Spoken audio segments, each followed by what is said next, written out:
Hi hello friends, good evening all of you. MRL study studio ಚಾನಲ್ಗೆ ತಮಗೆಲ್ಲರಿಗೂ ಸ್ವಾಗತಿಸುತ್ತಾ ಇವತ್ತಿನ ತರಗತಿಯಲ್ಲಿ ದೈಹಿಕ ಶಿಕ್ಷಣ ಶಿಕ್ಷಕರ ಒಂದು ನೇಮಕಾತಿಗೆ ಸಂಬಂಧಪಟ್ಟಂತಹ ಖೋ ಈ ಒಂದು ವಿಷಯದ ಕುರಿತು ಇವತ್ತಿನ ತರಗತಿಯನ್ನು ಮಾಡ್ತಾಯಿದ್ದೀನಿ. ಯಾರೆಲ್ಲ ದೈಹಿಕ ಶಿಕ್ಷಣ ಶಿಕ್ಷಕರ ಒಂದು ನೇಮಕಾತಿಗೆ ಪೂರ್ವ ಸಿದ್ಧತೆ ಮಾಡ್ಕೊಳ್ತಾ ಇದ್ದೀರೋ ಅವರು ಈ ತರಗತಿಗಳನ್ನು ಬಳಸ್ಕೊಳ್ಳಿ ಅಂತ ಹೇಳ್ತಾ ಇವತ್ತಿನ ತರಗತಿಯನ್ನು ಪ್ರಾರಂಭಿಸೋಣ. ಖೋ ಆಟವು ಇದೊಂದು ಭಾರತೀಯ ಒಂದು ಕ್ರೀಡೆಯಾಗಿರ್ತೈತಿ. ಇದು ಹುಟ್ಕೊಂಡಿದ್ದು ಎಲ್ಲಿ ಅಂದರೆ ಮಹಾರಾಷ್ಟ್ರದ ಪುಣೆಯಲ್ಲಿ ಅಸ್ತಿತ್ವಕ್ಕೆ ಬರ್ತೈತೆ. ಅಂದಿನ ರಾಜರು ಏನು ಮಾಡ್ತಿದ್ದಾರೆ, ಹೋಳಿ ದೀಪಾವಳಿ ಹಬ್ಬಗಳಲ್ಲಿ ಮನೋರಂಜನೆಗೋಸ್ಕರ ಏನು ಮಾಡ್ತಾರೆ, ಈ ಒಂದು ಖೋ ಆಟವನ್ನು ಆಡ್ತಾರೆ. ಗೋಖಲೆ, ತಿಲಕ್, ಪರಂಜಪೆ ಇವರು ಏನು ಮಾಡ್ತಾರೆ, ಮುಂತಾದ ರಾಷ್ಟ್ರ ನಾಯಕರು ಈ ಆಟದ ಅಭಿವೃದ್ಧಿಗಾಗಿ ಏನು ಮಾಡ್ತಾರೆ, ಶ್ರಮ ವಹಿಸ್ತಾರೆ. ಇತಿಹಾಸ ತಜ್ಞರ ಪ್ರಕಾರ ಖೋ ಪದವು ಸಂಸ್ಕೃತದ ಶೂ ಎಂಬ ಧಾತುವಿನಿಂದ ಬಂದಿದೆ ಅಂತ ಅರ್ಥ. ಈಗ ಮುಟ್ಟು, ಓಡು, ಟಚ್ ಆ್ಯಂಡ್ ಗೋ ಅಂತ ಕರಿತೀವಲ್ಲ ನಾವು. ಟಚ್ ಆ್ಯಂಡ್ ಗೋ ಅಂತ ನಾವು ಸಾಮಾನ್ಯ ಭಾಷೆಯಲ್ಲಿ ಕರಿತೀವಿ. ಟಚ್ ಅಂದರೆ ಮುಟ್ಟು ಅಂತ ಅರ್ಥ, ಗೋ ಅಂದರೆ ಓಡು ಅಂತ ಅರ್ಥ. ಪುಣೆಯ ಡೆಕ್ಕನ್ ಜಿಮ್ಖಾನ ಸಂಸ್ಥೆಯು 1914ರಲ್ಲಿ ಏನು ಮಾಡ್ತೈತೆ, ಪ್ರಥಮ ಬಾರಿಗೆ ಕೆಲವು ನಿಯಮಗಳನ್ನು ರೂಪಣೆ ಮಾಡ್ತೈತೆ. ಆ ನಂತರ ಏನು ಮಾಡ್ತೈತೆ, 1924ರಲ್ಲಿ ಬರೋಡಾ ಜಿಮ್ಖಾನ ಸಂಸ್ಥೆ ಈ ಒಂದು ನಿಯಮಗಳಲ್ಲಿ ಹಲವಾರು ಮಾರ್ಪಾಡುಗಳನ್ನು ಮಾಡ್ತೈತೆ. ಅದೇ ರೀತಿಯಾಗಿ 1935ರಲ್ಲಿ ಖೋ ಕುರಿತು ರೂಲ್ಸ್ ಆಫ್ ಖೋ ಅನ್ನುವಂಥ ಒಂದು ಪುಸ್ತಕ ಕೂಡ ಪ್ರಕಟಣೆ ಮಾಡ್ತಾರೆ. ಅದು ಪ್ರಕಟಣೆ ಮಾಡಿದ ಮೇಲೆ ಖೋ ಏನು ಮಾಡ್ತಾರೆ ಅಂದರೆ 1936ರಲ್ಲಿ ಬರ್ಲಿನ್ ಒಲಿಂಪಿಕ್ಸ್ಗೆ ಸೇರ್ಪಡೆ ಮಾಡ್ತಾರೆ. 1957ರಲ್ಲಿ KKFI ಸ್ಥಾಪನೆ ಆಗ್ತೈತೆ. KKFI ಅಂದರೆ ಖೋ ಫೆಡರೇಷನ್ ಆಫ್ ಇಂಡಿಯಾ ಅಂಥೇಳಿ, ಅಖಿಲ ಭಾರತ ಖೋ ಫೆಡರೇಷನ್ ಅಂತ ಕೂಡ ಅದಕ್ಕೆ ಕರೀತಾರೆ. 1960ರಲ್ಲಿ ಪ್ರಥಮ ಬಾರಿಗೆ ಏನು ಮಾಡ್ತಾರೆ, ಖೋ ಚಾಂಪಿಯನ್ಶಿಪ್ ಆಂಧ್ರ ಪ್ರದೇಶದಲ್ಲಿ ಏನು ಮಾಡ್ತಾರೆ, ಸಂಘಟನೆ ಮಾಡ್ತಾರೆ. ಖೋ ಯಾವ ದಿಕ್ಕಿಗೆ ಇರ್ತದೆ ಅಂತ ಕೇಳಿದರೆ ಅದು ಪೂರ್ವ ಪಶ್ಚಿಮ ದಿಕ್ಕಿಗೆ ಇರ್ತೈತೆ. ಈಗ ಮೈದಾನದ ಅಳತೆ ನೋಡ್ರಿ, ಇಲ್ಲಿ ಮೈದಾನದ ಅಳತೆ ಎಷ್ಟೆಷ್ಟು ಇರ್ತದೆ ಅಂಥೇಳಿ ಇಲ್ಲಿ ಪುರುಷ, ಮಹಿಳೆ, ಬಾಲಕ, ಜೂನಿಯರ್ ಬಾಲಕ, ಬಾಲಕಿಯರಿಗೆ ಗ್ರೌಂಡ್ ಎಷ್ಟಿರ್ತದೆ ಅಂತಂದರೆ ಇಲ್ಲಿ 27 ಅಂತ ಕೊಟ್ಟಿದ್ದಾರೆ. ಆದರೆ ಗೌರ್ಮೆಂಟ್ಸ್ ಬುಕ್ಕಲ್ಲಿ 30 ಮೀಟರ್ ಇದೆ. ಉದ್ದ ಬಂದುಬಿಟ್ಟು 16 ಮೀಟರ್ ಅಗಲ ಇದೆ. ಇಲ್ಲಿ 26 ಮೀಟರ್ ಉದ್ದ ಇದೆ, 14 ಮೀಟರ್ ಅಗಲ ಇದೆ. ಈ ಬುಕ್ಸಲ್ಲಿ ಸ್ವಲ್ಪ ಆ ಥರ ಬುಕ್ಸಲ್ಲಿ ಗೌರ್ಮೆಂಟ್ ಟೆಕ್ಸ್ಟ್ ಬುಕ್ಕಲ್ಲಿ ಸ್ವಲ್ಪ ಬೇರೆ ಮೆಜರ್ಮೆಂಟ್ ಇದ್ದಾವೆ, ಅದು ಅಪ್ಡೇಟ್ ಮಾಡ್ಕೊಳ್ರಿ. ಅಂಕಣದ ಕೋರ್ಟ್ ಅಥವಾ ಅಂಕಣ ಅಂತ ಇಂಗ್ಲೀಷಲ್ಲಿ, ಕನ್ನಡದಲ್ಲಿ ಅಂಕಣ, ಇಂಗ್ಲೀಷಲ್ಲಿ ಕೋರ್ಟ್ ಅಂತೇಳಿ ಕರಿತೀವಿ. ಇದು ಎಷ್ಟಿದೆ ಅಂತಂದರೆ ಉದ್ದ 27 ಮೀಟರ್ ಇದೆ, ಅಗಲ 16 ಮೀಟರ್ ಇದೆ. ಹಾಗೆ ಅದರ ನೋಡಿರಿ ಅಂಕಣದ ಉದ್ದ ಎಷ್ಟಿದೆ, 27 ಮೀಟರ್ ಇದೆ. ಇಲ್ಲಿ 24 ಕೊಟ್ಟಿದ್ದಾರೆ, ಇದನ್ನು ಕೂಡ ನೀವು ತಿದ್ದುಪಡಿ ಮಾಡ್ಕೋಬೇಕು. 16 ಮೀಟರ್ ಉದ್ದ ಇದೆ. ಹಾಗೆ ಸಬ್ ಜೂನಿಯರ್ಸ್ಗೆ 23 ಮೀಟರ್ ಉದ್ದ ಇದೆ, 14 ಮೀಟರ್ ಅಗಲ ಇದೆ. ಕೊನೆಯ ಗೆರೆಯಿಂದ ಕಂಬದ ಗೆರೆಗೆ ಎಷ್ಟಿರ್ತೈತೆ ಅಂದರೆ 1.50 ಮೀಟರ್ ಇರ್ತೈತೆ. 1.50 ಮೀಟರ್ ಇರ್ತೈತೆ, ಇಬ್ಬರಿಗೂ ಸೇಮ್ ಇದೆ. ಹಾಗೆ ಕಂಬದ ಗೆರೆಯಿಂದ ಮೊದಲನೇ ಗೆರೆಗೆ ಎಷ್ಟಿರ್ತೈತೆ ಅಂದರೆ 2.55 ಮೀಟರ್ ಇರ್ತೈತೆ. ಇವರಿಗೆ ಎಷ್ಟಿರ್ತೈತೆ ಅಂದರೆ 2.15 ಮೀಟರ್ ಇರ್ತೈತೆ. ಒಂದನೇ ಗೆರೆಯಿಂದ ನಂತರದ ಗೆರೆಗೆ 2.30 ಮೀಟರ್ ಇರ್ತೈತೆ. 1.90 ಮೀಟರ್ ಇರ್ತೈತೆ. ಒಂದನೇ ಗೆರೆಯಿಂದ ನಂತರದ ಗೆರೆಗೆ ಎಷ್ಟಿರ್ತೈತೆ, 2.30 ಮೀಟರ್ನಿಂದ 1.90 ಮೀಟರ್ ಇರ್ತೈತೆ. ಕಂಬದಿಂದ ಕಂಬಕ್ಕೆ ಇರುವಂಥ ದೂರ ಎಷ್ಟು ಅಂತಂದರೆ 24 ಮೀಟರ್ ಇದೆ. ಇಲ್ಲಿ ಇವರಿಗೆ 20 ಮೀಟರ್ ಇದೆ. ಕುಳಿತುಕೊಳ್ಳುವ ಬಾಕ್ಸ್ ಅಥವಾ ಸಿಟ್ಟಿಂಗ್ ಬಾಕ್ಸ್ ಅಂತ ಕರಿತೀವಿ. ಇದು ಸೀನಿಯರ್ಸಿಗೆ ಎಷ್ಟಿರ್ತಂದರೆ 35 × 30 ಇರ್ತೈತೆ. ಇವರಿಗೆ ಎಷ್ಟಿರ್ತೈತೆ, ಸಬ್ ಜೂನಿಯರ್ಸ್ಗೆ ಅಂದರೆ 30 × 30 ಸೆಂಟಿಮೀಟ್ರ್ ಇರ್ತೈತೆ. ಕಂಬದ ಎತ್ತರ ನೆಲದಿಂದ ಎಷ್ಟಿದೆ ಅಂತಂದರೆ ನೆಲದಿಂದ 1.20 ಮೀಟರ್ನಿಂದ 1.25 ಸೆಂಟಿಮೀಟರ್ ಇದೆ. ಇಬ್ಬರಿಗೂ ಸೇಮ್ ಇದೆ. ಕಂಬದ ವ್ಯಾಸ 9 ರಿಂದ 10 ಸೆಂಟಿಮೀಟರ್ ಇದೆ. ಇಬ್ಬರಿಗೂ ಕೂಡ ಇದನ್ನು ಸೇಮು. ಲಾಬಿ ಫ್ರೀ ಝೋನ್ ಅಂತ ಕರಿತೀವಿ. ಅದ್ರ ಉದ್ದ ಎಷ್ಟಿದೆ ಅಂದರೆ 16 ಮೀಟರ್ ಉದ್ದ ಇದೆ. ಅದು ಲಾಬಿ ಅಗಲ ಎಷ್ಟಿರ್ತದೆ ಅಂದರೆ 1.50 ಮೀಟರ್ ಇರ್ತೈತೆ. ಇವರಿಗೆ 14 ಮೀಟರ್ ಉದ್ದ, ಇವರಿಗೆ 16 ಮೀಟರ್ ಉದ್ದ. ಇಲ್ಲಿ ಲಾಬಿ ಇಬ್ಬರಿಗೆ ಸೇಮ್ ಇದೆ. ಗೆರೆಯ ದಪ್ಪ ಎಷ್ಟಿರ್ತದೆ ಅಂದರೆ 2 ರಿಂದ 4 ಸೆಂಟಿಮೀಟರ್ ಗೆರೆಯ ದಪ್ಪ ಇರ್ತೈತೆ. ಎಂಟ್ರಿ ಜೂನ್ ಉದ್ದ ಮತ್ತು ಅಗಲ ಎಷ್ಟಿರ್ತೈತಿ ಅಂತೇಳಿ ನೋಡಿರಿ. ಎಂಟ್ರಿ ಜೂನ್ ಅದು ಅಗಲ 0.50 ಮೀಟರ್ ಇರ್ತೈತೆ. ಅಗಲ ಬಂದುಬಿಟ್ಟು ಉದ್ದ ಎಷ್ಟಿರ್ತಂದರೆ 8.20 ಮೀಟರ್ ಉದ್ದ ಇರ್ತೈತೆ. ಅಂದರೆ ಕಂಬದ ಗೆರೆಯಿಂದ ಮೂರನೇ ಅಡ್ಡ ಗೆರೆಗೆ ಇರುವಂತಹ ಉದ್ದ ಆಗಲ್ಲ ಇದು. ಇವರಿಗೂ ಇಬ್ಬರಿಗೂ ಸೇಮ್ ಇರ್ತೈತೆ. ಕ್ರಾಸ್ ಲೇನ್ ಎಷ್ಟು ಇರ್ತೈತೆ ಅಂದರೆ 16 ಮೀಟರ್ ಉದ್ದ ಇರ್ತೈತಿ, 35 ಸೆಂಟಿಮೀಟರ್ ಅಗಲ ಇರ್ತೈತೆ. ಇವರಿಗೆ 14 ಮೀಟರ್ ಉದ್ದ, ಇವರಿಗೆ 16 ಮೀಟರ್. ಅವರು 35 ಸೆಂಟಿಮೀಟರ್ಸ್ ಏನಿರ್ತೈತಿ ಅಗಲ ಇರ್ತೈತೆ, ಇವರಿಗೆ 30 ಸೆಂಟಿಮೀಟರ್ಸ್ ಇರ್ತೈತೆ. ಸಬ್ಸ್ಟಿಟ್ಯೂಷನ್ ಜೂನ್ ಎಷ್ಟು ಇರ್ತದೆ ಅಂದರೆ 1 ಮೀಟ್ರ್. ಇದು ಎಲ್ಲರಿಗೆ ಸೇಮ್ 1 ಇಂಟು 1 ಮೀಟ್ರ್ ಇರ್ತೈತೆ. ಈಗ ಪಂದ್ಯದ ಸಮಯ ನೋಡಿರಿ. 2 ಇನ್ನಿಂಗ್ಸ್ ಇರ್ತವೆ ಖೋಖೋದಲ್ಲಿ 2 ಇನ್ನಿಂಗ್ಸು, 4 ಸುತ್ತುಗಳಿರ್ತವೆ. ಮೊದಲನೇ ಸುತ್ತಿನಲ್ಲಿ ಪುರುಷ ಮಹಿಳೆ ಸಬ್ ಜೂನಿಯರ್ಸ್ ಬಾಲಕರಿಗೆ ಎಷ್ಟಿರ್ತದೆ ಅಂದರೆ 9 ನಿಮಿಷ ಆಡ್ತಾರೆ. 5 ನಿಮಿಷ ಮಾಡ್ಕೊಳ್ರಿ. ಇದು 5 ನಿಮಿಷ ಲಘು ವಿಶ್ರಾಂತಿ 9 ನಿಮಿಷ. ಯಾಕೆ ಇಲ್ಲಿ 3 5 ಮಾಡ್ಕೊತಾ ಇದ್ದೀನಿ ಅಂದರೆ ಗೌರ್ಮೆಂಟ್ ಬುಕ್ಸಲ್ಲಿ 5 ಇರೋದು, ಅದಕ್ಕೆ ಅಪ್ಡೇಟ್ ಮಾಡ್ಕೊಳ್ರಿ ಅಂತ ಹೇಳ್ತಾ ಇದ್ದೀನಿ. ಇಲ್ಲಿ 9 + 5 + 9. ಇಲ್ಲಿ ದೀರ್ಘ ವಿಶ್ರಾಂತಿ 6 ಇರ್ತೈತೆ. 6 ಅಲ್ಲ, ಇದು 9 ಮಾಡ್ಕೊಳ್ರಿ ಇದನ್ನು. ಆಮೇಲೆ 3ನೇ ಸುತ್ತು 9 ನಿಮಿಷ ಲಘು ವಿಶ್ರಾಂತಿ 5 ನಿಮಿಷ. ಇಲ್ಲಿ ಇನ್ನು 2 ಕೊಟ್ಟಿದ್ದಾರೆ, 4ನೇ ಸುತ್ತನ್ನು ಮಾಡ್ಕೋಬೇಕು. ಇಲ್ಲಿ 9 ನಿಮಿಷ. ಟೋಟಲ್ ಎಷ್ಟಾಗುತ್ತೆ ಅಂದರೆ 55 ನಿಮಿಷ ಆಗ್ತೈತೆ. ನಾನು ಗೌರ್ಮೆಂಟ್ ಬುಕ್ಸಲ್ಲಿ ಅಪ್ಡೇಟ್ ಮಾಡಿ ಹೇಳ್ತಿರೋದು. ಈ ಬುಕ್ಸಲ್ಲಿ ಆ ಥರ ಬುಕ್ಸ್ಗಿಂತ ನಾವು ಗೌರ್ಮೆಂಟ್ ಬುಕ್ಸ್ ರೆಫರ್ ಮಾಡಬೇಕು. ಈಗ ಸಬ್ ಜೂನಿಯರ್ಸ್ ಎಷ್ಟಿರ್ತೈತಿ ಅಂತಂದರೆ ಸಬ್ ಜೂನಿಯರ್ಸ್ಗೆ 7 ನಿಮಿಷ ಆಡ್ತಾರೆ, 3 ನಿಮಿಷ ರೆಸ್ಟ್, ಮತ್ತು 7 ನಿಮಿಷ ಆಡ್ತಾರೆ. ದೀರ್ಘ ವಿಶ್ರಾಂತಿ ಇಲ್ಲಿ ಎಷ್ಟು 5 ಇದೆ, ಇಲ್ಲಿ 6 ಮಾಡ್ಕೋಬೇಕು. ಹೀಗೆ ಮತ್ತಿಲ್ಲಿ 3ನೇ ಸುತ್ತಿನಲ್ಲಿ 7 ನಿಮಿಷ ಆಡ್ತಾರೆ, ಲಘು ವಿಶ್ರಾಂತಿ 3 ನಿಮಿಷ, ಮತ್ತು 7 ನಿಮಿಷ ಆಡ್ತಾರೆ. ಟೋಟಲ್ ಇಲ್ಲಿ 40 ನಿಮಿಷ ಆಗಬೇಕು ಗೌರ್ಮೆಂಟ್ ಬುಕ್ಸ್ ಪ್ರಕಾರ. ಇದು ನಾನು ಗೌರ್ಮೆಂಟ್ ಟೆಕ್ಸ್ಟ್ ಬುಕ್ಕಲ್ಲಿ ಹೇಳಿದ್ದೀನಿ. ಇದ್ರ ಗ್ರೋನ್ ಮೆಜರ್ಮೆಂಟ್ ಇಲ್ಲಿ ಹಾಕಿದ್ರೆ ಸರಿ ಕೊಟ್ಟಿಲ್ಲ, ಅದಕ್ಕೋಸ್ಕರ ನೀವು ಅಲ್ಲೇ ನೋಡ್ಕೊಳ್ರಿ. ಈಗ ಅಧಿಕಾರಿ ವರ್ಗ ಎಷ್ಟಿರ್ತಾರೆ ಅಂದರೆ ಟೋಟಲಾಗಿ ಅಧಿಕಾರಿ ವರ್ಗ 6 ಜನ ಇರ್ತಾರೆ. ಒಬ್ಬರು ರೆಫ್ರಿ ಇರ್ತಾರೆ, ಅವರಿಗೆ ನಾವು ಮುಖ್ಯ ತೀರ್ಪುಗಾರರು ಅಂತೀವಿ. 2 ಅಂಪೈರ್ಸ್ ಇರ್ತಾರೆ, ಅವರಿಗೆ ತೀರ್ಪುಗಾರರು ಅಂತ ಕರಿತೀವಿ. ಸ್ಕೋರರ್ ಇರ್ತಾರೆ, ಅಂಕಗುಣಿಕೆದಾರರು ಅವರೊಬ್ಬರು ಇರ್ತಾರೆ. ವೇಳೆ ನಿರೀಕ್ಷಕರು ಅಂದರೆ ಟೈಮ್ ಕೀಪರ್ ಒಬ್ಬರು ಇರ್ತಾರೆ. ಸಹಾಯಕ ಅಂಕಗುಣಿಕೆದಾರರು ಅವರೊಬ್ಬರು ಇರ್ತಾರೆ. ಒಟ್ಟು ಟೋಟಲ್ 6 ಜನ ಇರ್ತಾರೆ. ಈಗ ಆಟಗಾರರು ರಾಷ್ಟ್ರ ಮಟ್ಟದಲ್ಲಿ ಆಟಗಾರರು ಎಷ್ಟಿರ್ತಾರೆ ಅಂದರೆ 12 ಜನ ಇರ್ತಾರೆ. 9+3 ಅಂದರೆ 3 ಜನ ಬದಲಿ ಆಟಗಾರರು ಇರ್ತಾರೆ. ಅಂತಾರಾಷ್ಟ್ರೀಯ ಮಟ್ಟದಲ್ಲಿ ಎಷ್ಟು ಜನ ಇರ್ತಾರೆ ಅಂದರೆ 15 ಜನ ಆಟಗಾರರು ಇರ್ತಾರೆ. ಅಂತಾರಾಷ್ಟ್ರೀಯ ಮಟ್ಟದಲ್ಲಿ ಇವರ ಎದೆಯ ಸಂಖ್ಯೆ ನೋಡಿರಿ. ಮುಂದೆ ಎಷ್ಟು ಇರ್ತದೆ ಅಂದರೆ 10 ಸೆಂಟಿಮೀಟರ್ ಮುಂದೆ ಇರ್ತೈತೆ. ಇಲ್ಲೊಂದು ಎದೆ ಸಂಖ್ಯೆ ಅಂತ ಹೇಳಿ ತಿಳ್ಕೊರಿ. ಇದು ಒಂದು ಮುಂದೆ ಎಷ್ಟು ಇರ್ತೈತೆ ಅಂದರೆ ಅದರದ್ದು ಉದ್ದ ಎಷ್ಟಿರ್ತೈತೆ 10 ಸೆಂಟಿಮೀಟ್ರ್ ಇರ್ತೈತೆ. ಎತ್ತರ ಎಷ್ಟು ಇರ್ತೈತೆ ಅಂದರೆ 2 ಸೆಂಟಿಮೀಟ್ರ್ ಇರ್ತೈತೆ. ಅಗಲ ಎಷ್ಟು ಇರ್ತೈತೆ ಅಂದರೆ ಅದು 1 ಸೆಂಟಿಮೀಟ್ರ್ ಇರ್ತೈತೆ. ಅಂತಾರಾಷ್ಟ್ರೀಯ ಮಟ್ಟದಲ್ಲಿ 1 ರಿಂದ 15ರವರೆಗೆ ಏನಿರ್ತವೆ ಸಂಖ್ಯೆಗಳಿರ್ತವೆ. ರಾಷ್ಟ್ರ ಮಟ್ಟದಲ್ಲಿ 1 ರಿಂದ 12ರವರೆಗೆ ಇರ್ತವೆ. ಹಿಂದೆ ಎಷ್ಟಿರಬೇಕು ಅಂತಂದರೆ ಎದೆ ಸಂಖ್ಯೆಗಳು ಹಿಂದೆ ಎಷ್ಟಿರಬೇಕಂದ್ರೆ ಹಿಂದೆ 20 ಸೆಂಟಿಮೀಟ್ರ್ ಇರಬೇಕು. ಉದ್ದ ಬಂದುಬಿಟ್ಟು 10 ಸೆಂಟಿಮೀಟ್ರ್ ಅಗಲ ಇರಬೇಕು. ಅಲ್ಲಿ 10 ಸೆಂಟಿಮೀಟರ್ ಉದ್ದ ಇತ್ತು. ಎತ್ತರ ಬಂದುಬಿಟ್ಟು 2 ಸೆಂಟಿಮೀಟ್ರ್ ಇತ್ತು. 2 ಸೆಂಟಿಮೀಟ್ರಲ್ಲಿ ದಪ್ಪ ಇರಬೇಕು. ಅಲ್ಲಿ ಹೆಚ್ಚಿತ್ತು. ಅಗಲ ಬಂದುಬಿಟ್ಟು 1 ಸೆಂಟಿಮೀಟ್ರ್ ಇತ್ತು. ಸ್ವಲ್ಪ ನೆನ್ಪಿಟ್ಕೊಳ್ಳೋದು. ವೇಳೆ ತೋರಿಸುವ ಫಲಕಗಳು.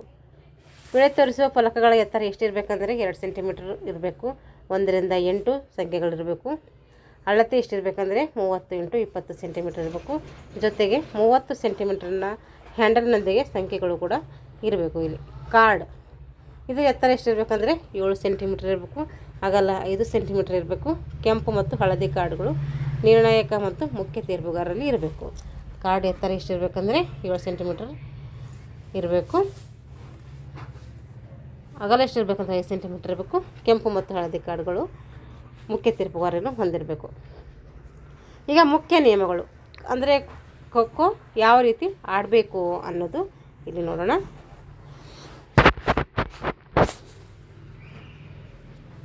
ಖೋಖೋ ಆಟವನ್ನು ಪ್ರಾರಂಭಿಸುವುದು ಯಾರು ಅಂತಂದರೆ ಖೋಖೋ ಆಟವನ್ನು ಪ್ರಾರಂಭಿಸುವವರು ಮತ್ತು ಮುಕ್ತಾಯಗೊಳಿಸುವವರು ಯಾರಂದರೆ ಟೈಮ್ ಕೀಪರ್ ಅಂದರೆ ಸಮಯ ಪಾಲಕರು. ಮುಖ್ಯ ತೀರ್ಪುಗಾರರ ಆದೇಶದ ಮೇರೆಗೆ ಏನು ಮಾಡ್ತಾರೆ ಇವರು ಸೀಟಿ ಉದುರೋದ್ರ ಮೂಲಕ ಆಟಕ್ಕೆ ಚಾಲನೆಯನ್ನು ಕೊಡ್ತಾರೆ. ಒಂದು ಪಂದ್ಯದಲ್ಲಿ ಸಾಮಾನ್ಯವಾಗಿ ಎಷ್ಟು ಸುತ್ತುಗಳು ಇರ್ತವೆ ಅಂದರೆ 4 ಸುತ್ತುಗಳು ಇರ್ತವೆ. ಒಂದು ಪಂದ್ಯಕ್ಕೆ 2 ಭಾಗಗಳಿರ್ತವೆ. 1ನೇ ಭಾಗ ಅಲ್ಲಿ ಸೀನಿಯರ್ಸ್ಗೆ ಎಷ್ಟಿರ್ತಂದರೆ ಅದೇ ಅದು ಟೈಮಿಂಗ್ಸು ಅಲ್ಲಿಂದ ಕೊಟ್ಟಿದ್ದಾರಲ್ಲ, ಈ ಟೈಮಿಂಗ್ಸ್ ರಿಪೀಟ್ ಆಗಿದೆ, ಅಲ್ಲಿ ನೋಡ್ಕೊಳ್ರಿ. ನೀವು ಸ್ಕಿಪ್ ಮಾಡ್ತೀನಿ ಅದು ಟೈಮಿಂಗ್ಸ್, ಯಾಕಂದರೆ ಹಿಂದೆ ಹೇಳಿದ್ದೀನಲ್ಲ. ನೋಡ್ರಿ, ಒಂದು ಬ್ಯಾಚ್ ಔಟ್ ಆದಾಗ 2 ಉತ್ತಮ ಖೋ ಕೊಡಲೇಬೇಕು. ಒಂದೇನಾದರೂ ಔಟಾಗಿ ಒಂದು ಬ್ಯಾಚ್ 3 ಜನ ಬಂದಿರೋರು 3 ಜನ ಔಟಾಗಿ ಹೋಗಿದ್ದಾರೆ ಅಂದರೆ ಅಲ್ಲೇನು ಮಾಡಬೇಕು, ನಾವು ಸರಿಯಾದ ಖೋ ಕೊಡಲೇಬೇಕು. ಎಷ್ಟು 2 ಸರಿಯಾದ ಖೋ ಕೊಡಬೇಕು. 2 ಖೋ ಕೊಟ್ಟಿದ ಮೇಲೆ ಅವ್ರು 3 ಜನ ಹೋಗಿದ್ರೆ ಮತ್ತೆ ತಿರ್ಗಿ 3 ಜನ ಬರ್ತಾರಲ್ಲ, ಆಮೇಲೆ ಅವರಿಗೆ ಮುಟ್ಟಬೇಕು. ರಕ್ಷಣೆ ಆಟಗಾರರು 2 ಖೋ ಸರಿಯಾದ ಕೊಡುವುದರೊಳಗೆ ಪ್ರವೇಶ ಪಡಲೇಬೇಕು. ಅವ್ರಿಗೆ 2 ಖೋ ಕೊಡೋ ಟೈಮಿಗೆ ಇವರು 3 ಜನ ಬಂದಿರಬೇಕು. ಒಂದು ವೇಳೆ ಬರಲಿಲ್ಲ ಅಂದರೆ ಏನು ಮಾಡ್ತಾರೆ, ಅವರಿಗೆ ಎದುರಾಳಿ ತಂಡಕ್ಕೆ ಅಂಕಗಳು ಹೋಗ್ತವೆ. ನೋಡಿ, ಎಷ್ಟು ಜನ ಪ್ರವೇಶ ಪಡೆಯಲೇಬೇಕು, ಪಡೆಯದಿದ್ದರೆ ಎಷ್ಟು ಜನ ಪಡೆಯೋದಿಲ್ಲವೋ ಅಷ್ಟು ಜನ ಔಟ್ ಕೊಡ್ತಾರೆ. ನೋಡಿ, 3 ಜನ ಪಡೆದಿದ್ದರೆ 3 ಜನಕ್ಕೂ ಔಟು. 1 2 ಅಂತೇನಿಲ್ಲ, ಇಲ್ಲಿ 3 ಜನ ಬರಬೇಕಲ್ಲ, 3 ಜನ ಬಂದಿಲ್ಲ, ಒಬ್ಬರು ಬಂದಿಲ್ಲ, 3 ಜನದಲ್ಲಿ ಅಂದರೆ 3 ಜನಕ್ಕೂ ಔಟ್ ಕೊಡ್ತಾರೆ.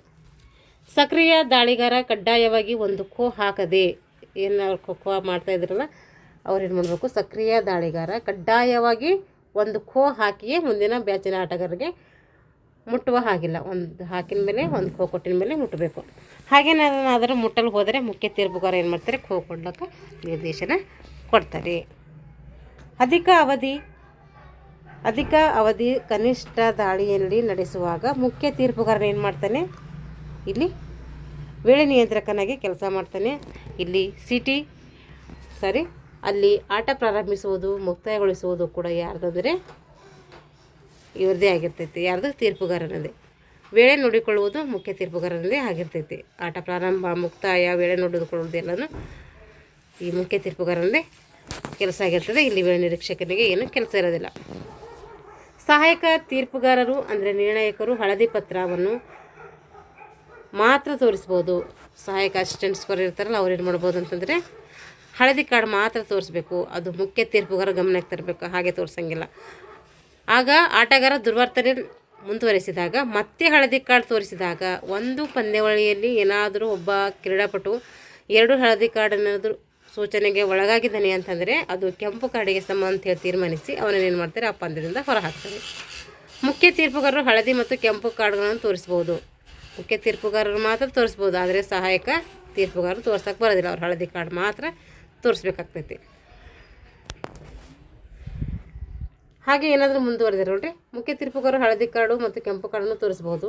ಮೊದಲು ಹಳದಿ ಕಾರ್ಡ್ ತೋರಿಸ್ಬೇಕು. ಹಾಗೇ ಏನಾದರೂ ಅವ್ರ ದುರ್ವರ್ತನೆ ಮುಂದುವರೆದರೆ ಕೆಂಪು ಕಾರ್ಡ್ ತೋರಿಸಿ ಆ ಪಂದ್ಯದಿಂದ ಅವರನ್ನು ಹೊರಹಾಕಬೇಕು. ದಾಳಿ ಮಾಡುವ ತಂಡದ ನಾಯಕನು ನಿಗದಿಪಡಿಸಿದ ಅವಧಿಗಿಂತ ಮೊದಲೇ ದಾಳಿಯನ್ನು ಅಂತ್ಯಗೊಳಿಸಿಕೊಳ್ಬೋದು. ದಾಳಿ ಮಾಡುವ ಸಮಯದಲ್ಲಿ ದಾಳಿ ಮಾಡ್ತಾ ಇರ್ತಾರಲ್ಲ, ಅವರೇನಾದರೂ ದಾಳಿ ಮಾಡುವ ಸಮಯದಲ್ಲಿ ದಾಳಿ ಮಾಡುವ ತಂಡದ ನಾಯಕ ನಿಗದಿಪಡಿಸಿದ ಅವಧಿಗಿಂತ ಮೊದಲೇ ದಾಳಿಯ ಪಾಳಿಯನ್ನು ಏನಾದರೂ ಗೊಳಿಸ್ಕೋಬೋದು. ಅದು ಮುಖ್ಯ ತೀರ್ಪುಗಾರರನ್ನು ವಿನಂತಿಸಿಕೊಂಡು ಮಾಡ್ಕೋಬೋದು.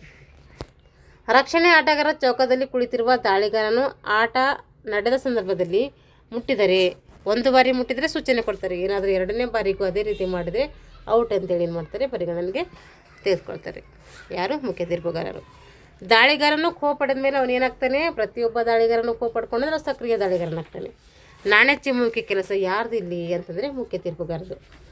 ಫಾಲೋ ಆನ್ ಅಂದರೆ 9 ಅಂಕ ಮುಂದಿದ್ದರೆ ಫಾಲೋ ಆನ್ ನೀಡ್ಬೋದು.